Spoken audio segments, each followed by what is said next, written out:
এই অ্যাকোরিয়ামটা আমরা কিছুদিন আগেই সেট আপ করেছি। দেখতেই পাচ্ছেন খুব সুন্দর সুন্দর কিছু মাছ ঘোরাফেরা করছে, প্ল্যান্টগুলো গ্রোথ নিয়ে নিয়েছে। তো এটা একটা 2.5 ফুট বাই 1.5 ফুট বাই 15 ইঞ্চির একটা ট্যাঙ্ক। তো এখানে সবার আগে আমরা সাবস্ট্রেট দিয়েছিলাম কিছু গ্র্যাভেলসের। এখানে মোটামুটি ওই 5 কিলো মতো গ্র্যাভেলস ব্যবহার করা হয়েছে, তার ওপরে ওই 8 কেজি মতো অ্যাকোরিয়াম সয়েল ব্যবহার করা হয়েছে। এই সাবস্ট্রেটটা কিন্তু খুব জরুরি। এরপরে প্ল্যান্টিং, এখানে আমরা গ্লসোস্টিগমা, এইচএম এরম কিছু প্ল্যান্টস ব্যবহার করেছি। মানে ফোরগ্রাউন্ডে যে গাছগুলো সেগুলো ফোরগ্রাউন্ডে, তারপর মিড গ্রাউন্ড, তারপর ব্যাকগ্রাউন্ডে কিছু প্ল্যান্টস ব্যবহার করেছি।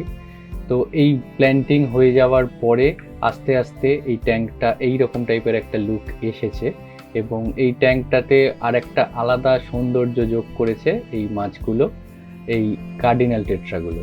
আর গাছের গ্রোথ তো মোটামুটি আমরা ভালোই দেখতে পাচ্ছি। তো এই রকম যদি একটা সেট আপ করতে হয়, তার জন্য সবার আগে প্রয়োজন হয় ধৈর্য। আর আপনাদের যদি এই রকম অ্যাকোয়াস্কেপের ইন্টারেস্ট থাকে, তাহলে কিন্তু আমাদেরকে জানাতে পারেন। আর ভিডিওটা ভালো লাগলে একটা লাইক করে কমেন্ট করে দিয়ে যাবেন।